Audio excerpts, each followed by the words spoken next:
ditemukan oleh Edi, seorang rekannya. Sebelumnya Edi mendapat telepon dari anak korban yang menanyakan keberadaan ayahnya.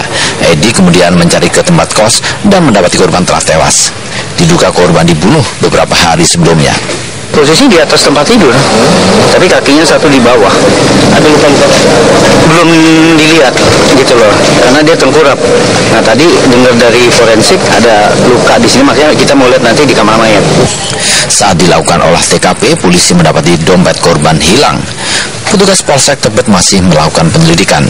Belum diketahui pasti kenapa korban tinggal di rumah kos sendirian. Jenazah Leonard kemudian dibawa ke Rumah Sakit Cipto Mangunkusumo untuk diotopsi. Muhammad Subadri Arifki, Indosiar, Jakarta. Pemirsa, kasus pembunuhan sadis kembali terjadi di kawasan Bandung. Minggu malam, sosok jasad laki-laki diduga korban pembunuhan ditemukan warga dalam kondisi terbungkus selimut di bawah jembatan tol Cipularang, Padalarang, Kabupaten Bandung Barat, Jawa Barat.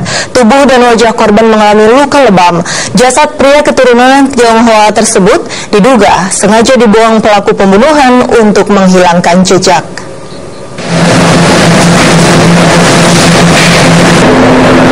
Jasad pria tanpa identitas diperkirakan berusia 30 tahun kini disimpan di ruang forensik Rumah Sakit Hasan Sadikin Bandung untuk menjalani proses otopsi.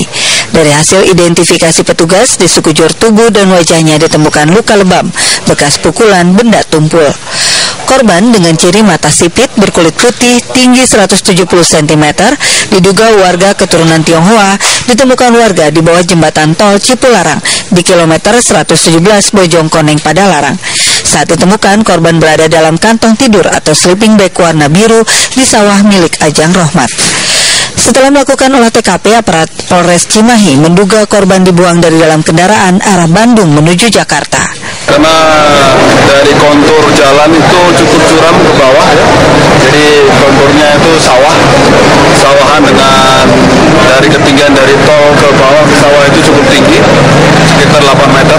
Sehingga kita khawatirkan itu dibuang dari jalan tol menuju ke pinggiran jalan tol sampai akhirnya kita temukan di sawah. Polisi mengimbau bagi warga yang mengenali ciri-ciri korban untuk segera menghubungi atau mendatangi Mapolsek Padalarang atau Polres Cimahi. Ciri-ciri lain yang diharapkan bisa membantu warga atau keluarga untuk mengenalnya, korban mengenakan pakaian kemeja putih dan celana pendek bercorak gambar bintang warna putih. Muhammad Abbas melaporkan dari Kabupaten Bandung Barat, Jawa Barat. Kasus kekerasan terhadap bocah 5 tahun terjadi di Labuhan Batu, Sumatera Utara. Tersangka penganiaya korban tak lain bibinya sendiri. Pelaku yang sudah jadi tersangka masih menjalani pemeriksaan polisi. Saat dianiaya, kaki korban dirantai dan tubuhnya babak belur. Natasha Borusilalahi, bocah berusia 5 tahun ini minggu kemarin sudah tampak asik bermain pasca ditemukan dengan bekas penganiayaan yang dilakukan oleh bibinya sendiri. Natasha kini tampak lebih sehat dibandingkan saat ditemukan warga dan dibawa ke kantor polisi hari Sabtu lalu.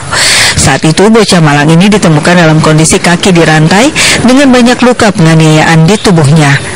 Gadis cilik yang telah yatim piatu ini rencananya akan dipulangkan pengawas pelindungan anak kepada pihak keluarga neneknya setelah ada jaminan keselamatan. Saya nggak ada juga dengan catatan kalau misalnya dipulangkan dari keluarga harus ada perjanjian atau apa, hal ini tidak boleh dan siapa penjaminnya.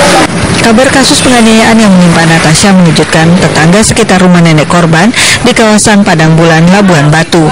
Selama ini korban yang diasuh nenek dan bibinya memang jarang bermain dengan anak-anak di lingkungan rumah tersebut. Kalau kesehariannya dia nggak pernah bergaul sama anak-anak lingkungan sini. Kalau dengan keributan ada nggak? Sering terdengar keributan tapi nggak tahu duduk persoalannya apa. Polisi telah menetapkan WT, bibi korban, sebagai tersangka. Penetapan tersangka dilakukan berdasarkan pemeriksaan saksi dan korban. Tidak menutup kemungkinan jumlah tersangka akan bertambah karena polisi masih terus menyidik kasus ini. Edi Iriawan melaporkan dari Labuhan Batu, Sumatera Utara. Pemirsa, 5 hari pasca menjalani operasi pemisahan dan ditinggal lebih dulu oleh kembarannya Aldo, pagi tadi kembar siam Aldi akhirnya ikut menghembuskan nafas terakhir. Aldi meninggal dunia karena mengalami gangguan gagal fungsi multi organ kompleks bawaan sejak lahir. Bayi kembar siam Aldi meninggal dunia sekitar pukul 7 pagi di ruang NICU Gedung Bedah Pusat Terpadu Rumah Sakit Umum Dr. Sutomo Surabaya. Nyawa Aldi tak tertolong lantaran mengalami gangguan gagal multifungsi organ yang merupakan bawaan sejak lahir. Jenazah bayi Aldi akan dimakamkan di tempat asalnya di Dusun Sri Katon Banjareji, Pudak, Ponorogo, Jawa Timur. Aldi adalah pasangan kembar siam Aldo yang lebih dulu meninggal dunia 4 hari lalu. Putra pasangan Puji Astutik dan Sukoto tersebut sudah berupaya ditolong dengan operasi pemisahan darurat pada 20 Agustus lalu karena bayi Aldi mengalami kelainan fungsi jantung.